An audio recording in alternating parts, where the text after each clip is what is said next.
Shalom saudara, saya percaya kita dalam keadaan baik dan luar biasa. Pada Voice of Pentecost kali ini, kita akan membahas mengenai apakah orang yang sudah meninggal dapat menjumpai kita?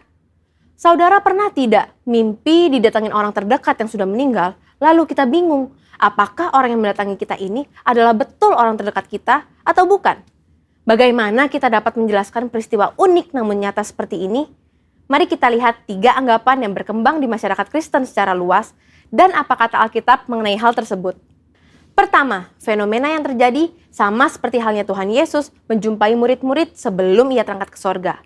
Ada tradisi yang berkembang di masyarakat bahwa orang yang telah meninggal masih dapat menjumpai orang yang masih hidup dalam kurun waktu 40 hari setelah kematiannya. Ditambah lagi dengan mengutip ayat sekenanya di luar konteks dan menyambungkan dengan peristiwa Tuhan Yesus menjumpai murid-muridnya selama 40 hari.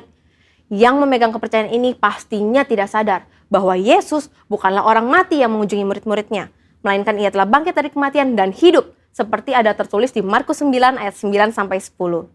Jadi, anggapan bahwa orang meninggal dapat menjumpai kita sebagaimana Tuhan Yesus adalah sebuah pemahaman yang keliru dan tidak sesuai dengan kebenaran Alkitab. Kedua, fenomena yang terjadi sama seperti saat Musa dan Elia menjumpai Tuhan Yesus di Bukit Transfigurasi.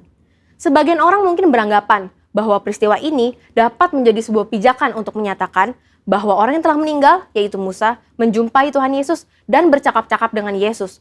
Dalam konteks ini pun tidak tepat jika dijadikan landasan kepercayaan orang yang sudah meninggal masih dapat menjumpai manusia yang hidup. Sebab pada waktu itu Tuhan Yesus berubah rupa atau dalam bahasa Yunani disebut sebagai metamorfo. Sehingga baik Tuhan Yesus, Musa maupun Elia bersama-sama berada dalam dimensi yang berbeda dengan manusia pada umumnya. Dalam hal ini adalah Petrus, Yakobus, dan Yohanes yang menyertai Yesus pada saat itu. Ketiga, fenomena yang terjadi sama seperti ketika Saul berjumpa dengan Roh Samuel. Terdapat 2 penafsiran yang berkembang terkait dengan fenomena ini. Ada penafsiran yang mengatakan roh yang muncul itu bukanlah Roh Samuel, dan penafsiran lain yang mengatakan itu benar Roh Samuel, tetapi atas izin Tuhan untuk memberikan pelajaran dan peringatan kepada Saul. Nah, terlepas apakah kita berada dalam golongan yang meyakini itu adalah Roh Samuel ataupun bukan, Alkitab jelas menyatakan bahwa pemanggilan arwah, bertanya pada arwah yang dilakukan oleh Saul adalah pelanggaran terhadap firman Tuhan dan merupakan dosa. Karena itulah Saul mati.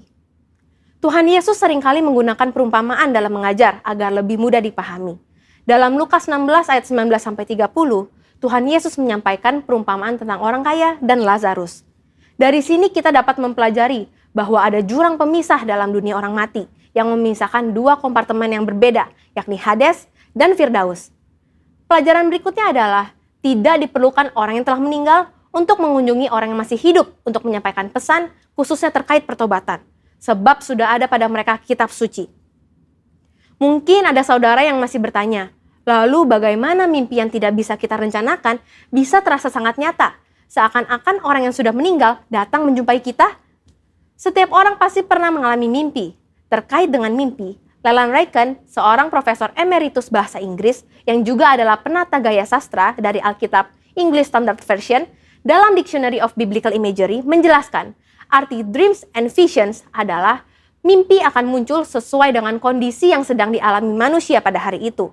Seperti yang dicontohkan dalam kitab Yesaya 29 ayat 8. Saat seorang yang lapar bermimpi ia sedang makan, tetapi ketika bangun, ia masih tetap lapar. Atau bisa juga saat merindukan seseorang hari itu, ia bisa bermimpi bertemu dengan orang tersebut. Dalam Alkitab, kita mendapati begitu banyak ayat yang menyatakan bahwa Tuhan menjumpai orang melalui mimpi. Tuhan memberikan pesan peringatan agar jangan sampai berbuat dosa. Tuhan memberikan pesan atau berbicara kepada orang tersebut. Tuhan mengabulkan permintaan, dan sebagainya.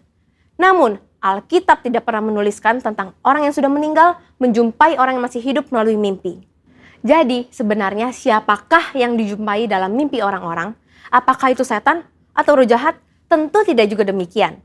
Dalam kedaulatan dan kasih-Nya, Tuhan bisa saja memberikan mimpi kepada kita, di mana dalam mimpi itu kita melihat orang yang telah meninggal dan penglihatan itu begitu sangat nyata untuk memberikan pesan penghiburan dan kekuatan kepada mereka yang masih hidup yang telah ditinggalkan oleh orang yang mereka kasihi. Namun, perlu dicatat bahwa tidak semua mimpi bertemu dengan orang yang telah meninggal adalah hal yang baik dan datang dari Tuhan. Sama halnya juga, bukan semuanya yang buruk dan datang dari iblis.